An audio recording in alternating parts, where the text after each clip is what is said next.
Jeff, I'm going to throw this to you for a second. What can you tell us about how you might use training in order to increase a person's ability to burn fat for fuel? We'll get to the nutrition concept in a second, but I know that this is an area that you're pretty well versed in. How can we train to burn fats more efficiently? What kind of training would you give for your triathletes?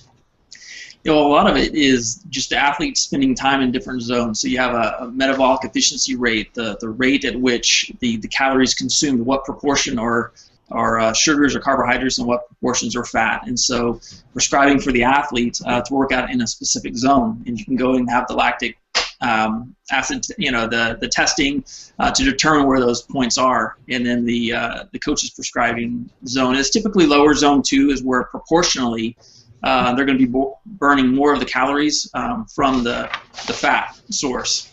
And so when athletes are looking at a couple of things, and a lot of times they're it gets misguided looking to where they want to burn the most percentage of calories burned coming from fat is not necessarily the area where they're burning the most fat. So it could be a higher percent of fat, or a higher percent of carbohydrates being burned at that one time, but overall they're burning more calories overall. Mm-hmm. If that makes sense. And that was kind of one of the I guess the questions that I had at first when we were talking about these different sources and what we were talking about earlier, where nutrition is driving more of your body composition and your weight than the exercise is. And so I'm seeing here on one, we're having athletes who are spending large volumes of time in zone 2 or lower zones to teach their bodies to burn fat, be better fat burners, yet they're ingesting consuming sugars, even maltodextrin, which is increasing the insulin for the pancreas and doing exactly the opposite of what they're trying to do. So exercise is trying to teach their body to burn fat, while everything they ingest is spiking the blood sugar, which is teaching themselves to do just the opposite. And so there's this conflicting message being sent to the body. Mm-hmm. So you had done some research on your own about this sort of conflict of interest, feeding the body sugar calories while training the body to burn fat more efficiently. So how did you resolve that seemingly conflicting piece of information? What kind of research did you do as far as nutrition? Well, we were watching people and we were looking at the different types of calories that they were taking in and the amount of training that we were doing. But honestly, about 18 months ago or so, I had a coach and a couple of athletes, both at the same time, send me some information about Generation UCAN, and they were looking at the source of the carb that they were using, being the super starch versus the more sugar, and it didn't have that energy spike.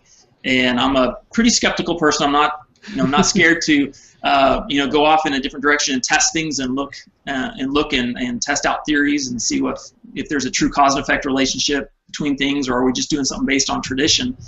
And so I continued to look into it and was really impressed. One, that it never occurred to me before that, because everything out there was sugar-based. Everything was maltodextrin or a sugar product at its core, and there's really no alternative. So I didn't ever conceive of there being an option.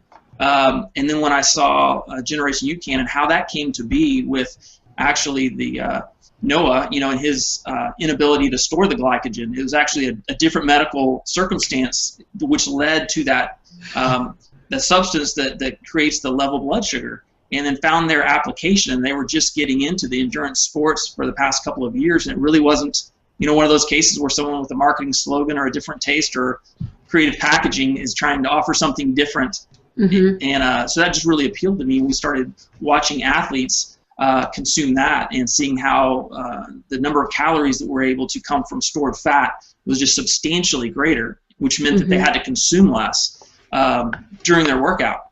And a lot of what we were finding was even, prior to that, I was looking at the possibility that athletes would be capped, basically, where if you get to a certain intensity level, you just couldn't consume enough calories. Your body couldn't metabolize enough carbs to be able to do the race. And so you're going to be genetically limited, based on your body's, your kidneys, ability to metabolize carbs.